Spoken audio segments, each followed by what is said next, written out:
Students, today we are going to learn the topic transportation in human beings. We have seen in previous sections that blood transports food, oxygen and waste materials in our bodies. And in class 9th, we learned about blood being a fluid connective tissue.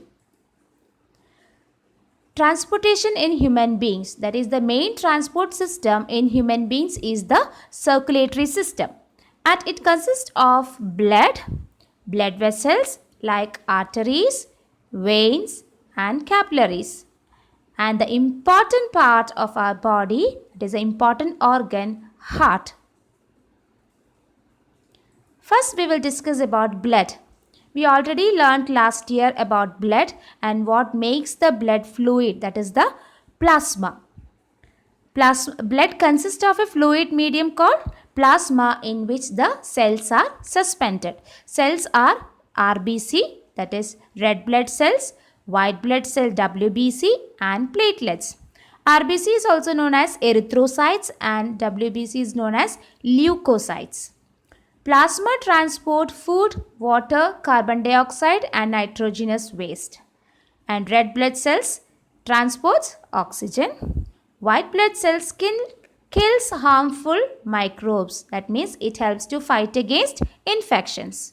Platelets helps in clotting of blood and prevents loss of blood during injury. That means if a person is having any cut, it starts bleeding. If the platelets count is less, the bleeding will not stop and it may lead to the death of the person. So platelets, very important, it helps in the clotting of blood.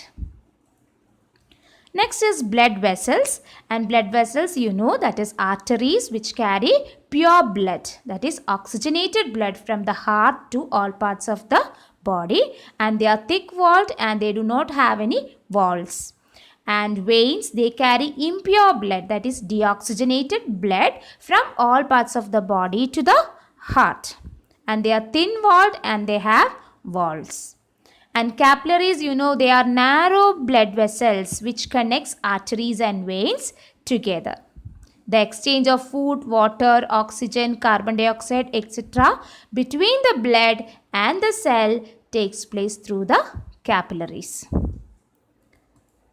Here you can see the difference between arteries and veins. Arteries, they are thick walled. Veins, they are thin walled. Arteries have no walls. Veins have walls. Arteries carry oxygenated blood, that is they carry pure blood except one artery, and that artery is known as pulmonary artery which carries deoxygenated blood or impure blood. Understood? And next is about vein. Vein usually carries deoxygenated blood, that is impure blood, but except one vein which is known as pulmonary vein, they carry oxygenated blood, that is pure blood. This is the difference between arteries and veins. Now we'll see the important organ of our body, that is the heart. Heart is a muscular organ. It has 4 chambers, that is 2 upper chambers and 2 lower chambers. Upper chambers are called atria or atrium and the lower chambers are ventricles. And in between this right and left chambers, they have a partition called septum.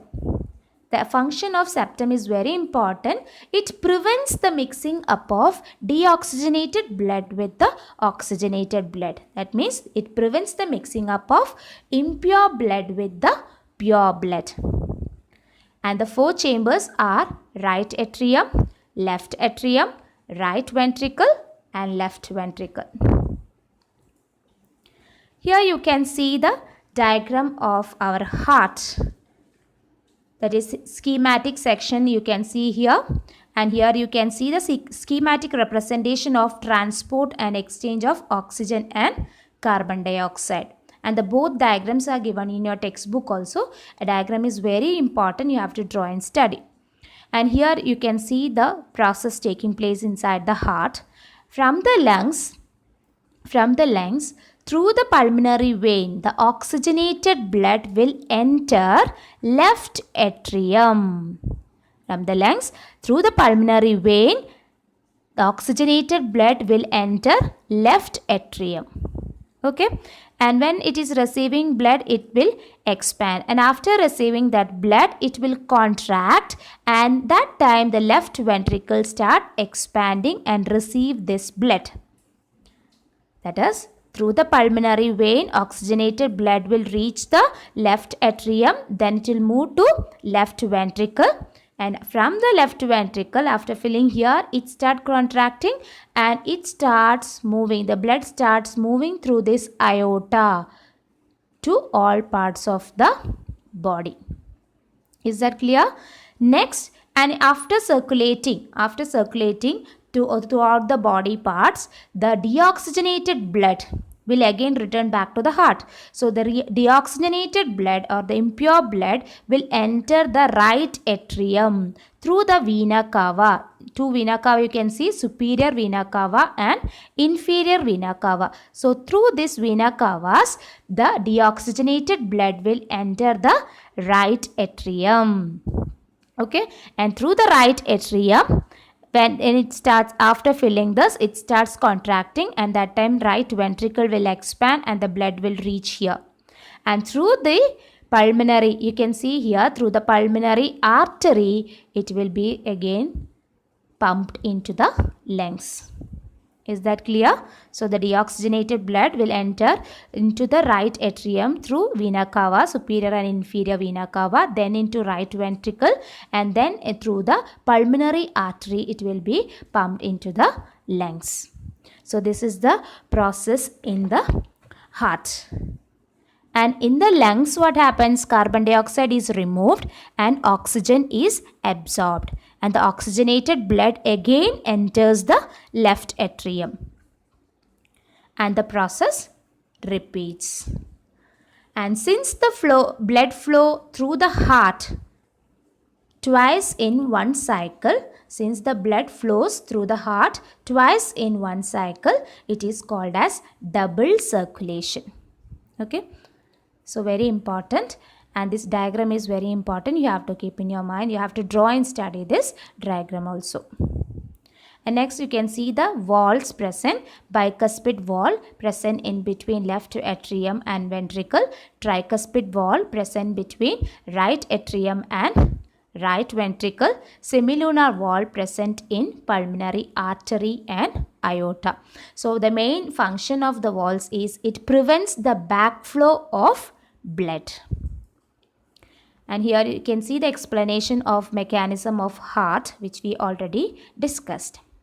And blood vessels in the heart, the pulmonary artery which carries deoxygenated blood, pulmonary vein which carries oxygenated blood, and vena cava, the largest vein, and it carries deoxygenated blood from body to the right atrium of the heart.